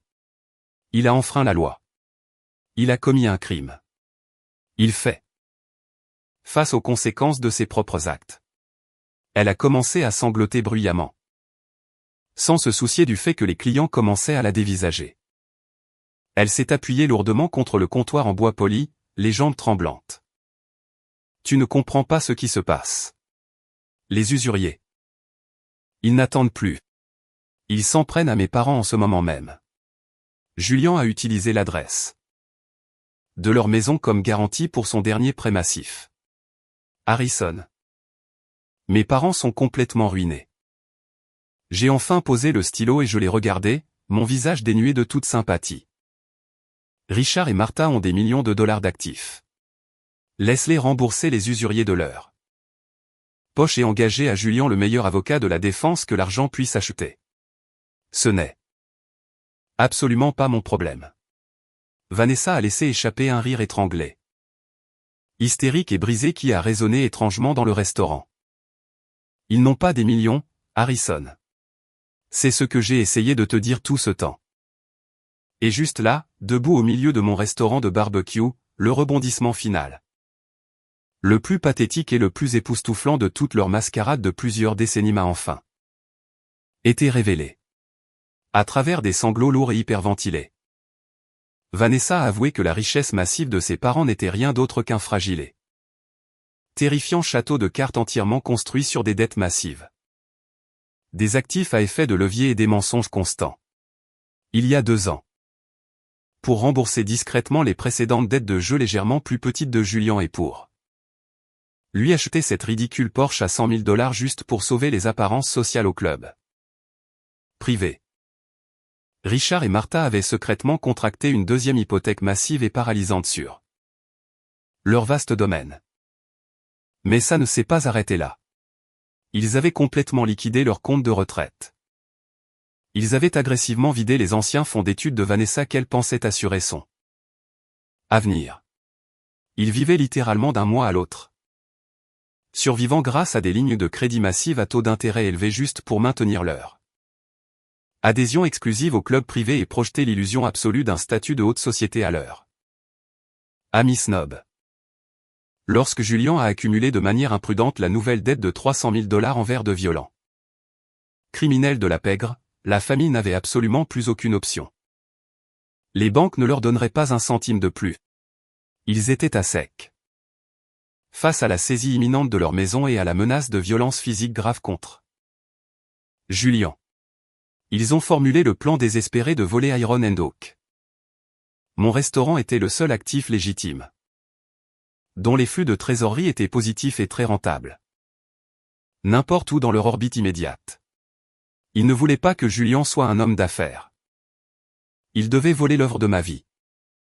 Vider les comptes de l'entreprise et détruire mon gagne-pain simplement pour se sauver de la faillite totale et de la colère violente du syndicat de Paris clandestin. Ils vont perdre la maison cette semaine, Harrison, a sangloté Vanessa de façon hystérique. Ses jambes se dérobant alors qu'elle glissait à genoux juste là sur le carrelage dur. Me suppliant physiquement, les mains jointes. La banque saisit officiellement le mois prochain. Les usuriers tournent autour de la propriété. Il ne nous reste absolument rien. Mon crédit est détruit. S'il te plaît, tu dois nous faire un énorme prêt en espèces sur la valeur du restaurant. Tu dois nous sauver. Tu es mon mari. Tu me dois la garde de notre avenir.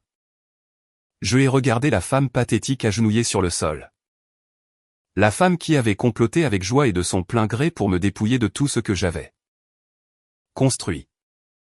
La femme qui m'avait manipulé émotionnellement et m'avait traité comme un distributeur de billets jetables de la classe ouvrière. Je ne te dois absolument rien, ai-je dit froidement, la voix stable. Tu as choisi les mensonges toxiques de ta famille au détriment de notre mariage. Tu les as laissés me traiter comme une ordure pendant 4 ans. Et tu as activement conspiré pour voler mon avenir afin de couvrir un crime. J'ai demandé le divorce. Le restaurant est légalement verrouillé dans une fiducie. Je ne pourrais pas te donner un seul centime, même si je le voulais, ce qui n'est absolument et sans équivoque pas le cas. Valérie, ma directrice générale, est sortie par les portes battantes de la cuisine. Elle a essuyé ses mains sur un tablier lourdement taché. Son visage ressemblant à de la pierre sculptée. Elle a fusillé Vanessa du regard. Vous avez entendu le patron. Il est temps pour vous de quitter les lieux avant que je n'appelle l'officier Bennett pour qu'il vienne ramasser un autre membre de votre famille de criminels. Vanessa a levé les yeux vers moi une dernière fois. Ses yeux rouges cherchant désespérément sur mon visage ne serait-ce qu'une once de miséricorde ou un soupçon de l'homme qu'elle pensait pouvoir facilement contrôler. Elle n'a trouvé absolument rien d'autre qu'un mur de briques. Elle s'est lentement relevée, le corps tremblant violemment, et a franchi la porte vitrée. 1 mois plus tard, la poussière épaisse et étouffante était enfin complètement retombée sur ma vie. Le divorce a été finalisé de manière incroyablement rapide. Vanessa était complètement fauchée. Elle ne pouvait pas se permettre de payer un avocat pour combattre les dépôts juridiques hautement agressifs et irréfutables de Sylvia. Parce que la fiducie d'entreprise protégeait explicitement et légalement mon entreprise de toute réclamation sur les biens matrimoniaux. Et parce que nous n'avions pas à faire face à une bataille désordonnée pour la garde d'enfants. Sylvia l'a absolument décimé au tribunal. Vanessa est repartie avec exactement ce qu'elle avait apporté dans le mariage. Rien. Je suis sorti de l'imposant palais de justice du comté comme un homme complètement libre. Ne portant rien d'autre qu'un dossier en papier-manie contenant des documents juridiques signés. Un sentiment profond et écrasant de paix absolue. Fait intéressant. Le scandale public massif au mariage a eu l'effet exactement opposé sur Iron Endog que ce dont Julian m'avait agressivement menacé. On pourrait penser qu'une arrestation nuirait à la réputation d'un restaurant. Mais la communauté locale, profondément dégoûtée par l'arrogance absolue de la famille de la haute société et très impressionnée par mon refus de reculer et de me laisser intimider, s'est ralliée au restaurant d'une manière massive et sans précédent. Le bouche-à-oreille s'est répandu comme une traînée de poudre. Les gens voulaient soutenir le gars qui avait tenu tête aux snobs locaux. Nous faisions des chiffres records absolus. Les files d'attente faisaient le tour du bâtiment tous les soirs. J'ai dû rapidement faire passer des entretiens et embaucher 10 nouveaux employés à temps plein. Et j'ai fortement augmenté le salaire de mon personnel existant juste pour faire face aux foules massives du week-end. Un beau mardi après-midi, le maire Marcus, un client régulier. Un homme qui appréciait profondément le travail acharné et une figure très respectée de la communauté, est entré dans le restaurant entouré de journalistes locaux. Il s'est tenu au milieu de ma salle à manger. M'a serré la main fermement et a officiellement décerné à Iron Endog le prix de la résilience et de l'intégrité des petites entreprises de la ville, me remettant une lourde plaque en laiton. Ce n'était pas seulement une validation de mon barbecue fumé lentement. C'était une validation publique et retentissante de mon intégrité personnelle et de mon refus d'être une victime. Mais l'ajout absolument meilleur au restaurant. Celui qui a véritablement changé la trajectoire de l'entreprise. Est arrivé exactement une semaine plus tard. Fiona a franchi les portes d'entrée. Elle portait un tailleur professionnel élégant et tenait une mallette en cuir épuré. Depuis la nuit où elle s'était courageusement levée et avait annulé le mariage. Elle avait coupé tous les ponts, de manière complète et permanente. Avec le cercle social toxique dans lequel Julian l'avait entraîné. Nous étions restés en contact au cours des dernières semaines, échangeant des messages. Nous rapprochant lentement grâce au traumatisme étrange partagé d'avoir échappé de justesse à une famille de parasites absolus. J'ai entendu dire par le bouche à oreille que tu développais activement ta division de service de traiteur, a dit Fiona en entrant dans mon bureau et en s'asseyant en face de mon bureau.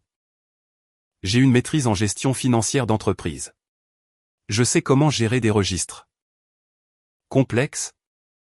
Et je cherche actuellement un patron qui ne joue pas la masse salariale de l'entreprise au casino. Je n'ai pas pu m'empêcher de sourire. J'ai ouvert le tiroir de mon bureau et j'ai sorti un contrat de travail standard vierge. Fiona était brillante, très organisée et farouchement, indéniablement loyale. Elle avait risqué sa propre sécurité physique et sa réputation sociale pour m'apporter ce dossier. M'avertir des dettes de Julian. C'était elle qui m'avait remis les munitions dont j'avais besoin. Je n'ai même pas pris la peine de mener un entretien formel. Je l'ai embauchée sur le champ comme nouvelle directrice des opérations financières, lui offrant un salaire très compétitif. Elle a apporté à Iron Endog un niveau de raffinement corporatif, de planification stratégique agressive et de discipline financière qui nous a aidés à doubler complètement nos revenus de traiteur en moins de 6 mois. Elle n'était pas seulement une employée. Elle est devenue une confidente de grande confiance. Une partenaire commerciale cruciale et une véritable amie pour la vie. Tard un soir, bien après que le restaurant eut officiellement fermé ses portes au public. Je me tenais seul dans la salle à manger sombre. Les chaises étaient soigneusement empilées sur les tables. Les planchers de bois franc venaient d'être lavés à la serpillière. Et l'odeur faible et incroyablement réconfortante de la fumée de bois de carrier brûlé et d'épices douce persistait lourdement dans l'air calme. Je me suis approché de la grande fenêtre avant et j'ai regardé les lampadaires illuminer la ville. Calme et endormi. Je suis resté là et j'ai réfléchi profondément aux 8 dernières années de ma vie. J'ai pensé aux nuits glaciales et solitaires à dormir à l'arrière du camion-restaurant rouillé. J'ai pensé aux douloureuses cicatrices de brûlures qui sillonnaient mes bras. Aux relations que j'avais manquées. Au sacrifice financier terrifiant que j'avais fait pour construire cet endroit à partir de rien. Et j'ai pensé à Vanessa, Richard, Martha et Julien. La société nous dit constamment que la famille est un lien absolu et incassable. Dès notre enfance, nous sommes fortement conditionnés à croire que nous devons endurer silencieusement les abus émotionnels, la manipulation psychologique et l'exploitation financière sévère simplement parce que des personnes partagent notre ADN, ou parce que nous avons signé un morceau de papier pour une licence de mariage. On nous dit constamment de maintenir la paix, de tendre l'autre joue, de pardonner et d'oublier. Et de nous immoler volontairement par le feu juste pour garder des personnes toxiques au chaud. J'ai appris de la manière la plus dure possible que le sang ne fait pas automatiquement une famille. Le respect, la loyauté inébranlable et la protection mutuelle sont ce qui fait une vraie famille. Richard, Martha, Julien et Vanessa n'ont jamais été une famille. Ils étaient un cartel hautement organisé de vampires émotionnels qui s'attaquaient au travail, acharnés et au succès des autres pour maintenir leur propre et pathétique délire de grandeur. En fixant une limite absolue et incassable. En refusant d'être leur agneau sacrificiel docile et jetable. Je n'ai pas seulement sauvé mon entreprise d'un procès massif et de la faillite. J'ai sauvé ma propre âme.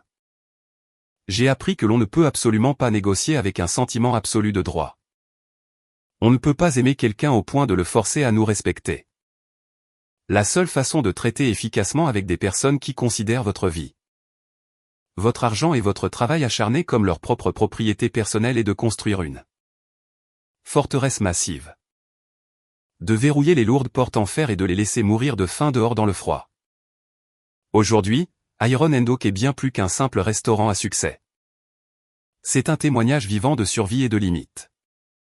Mon incroyable personnel, Valérie, BP, Trang, Hector, Fiona et les 40 autres personnes dévouées et travailleuses qui se présentent tous les jours. Ce sont eux, ma vraie famille. Maintenant, nous nous protégeons activement les uns les autres. Nous nous élevons mutuellement. Nous célébrons nos promotions, et nous méritons chaque chose que nous avons. Faisons une pause un instant. Merci d'être resté avec moi jusqu'ici. Vous êtes vraiment incroyable. S'il vous plaît, aidez-moi en aimant la vidéo et en commentant le numéro ci-dessous pour que je sache que vous avez été avec moi jusqu'à ce point. Cela aide non seulement plus de gens à découvrir cette histoire, mais cela me fait aussi savoir que mes expériences signifient quelque chose pour quelqu'un. Votre soutien est la plus grande motivation pour moi afin de continuer à partager le reste de ce voyage. Avez-vous déjà fait face à quelque chose de similaire avec votre propre famille? Avez-vous déjà eu à tracer une ligne dure et douloureuse pour protéger l'œuvre de votre vie? Votre salaire ou votre santé mentale face à des membres de la famille qui se croyaient tout permis? Partagez votre histoire dans les commentaires ci-dessous.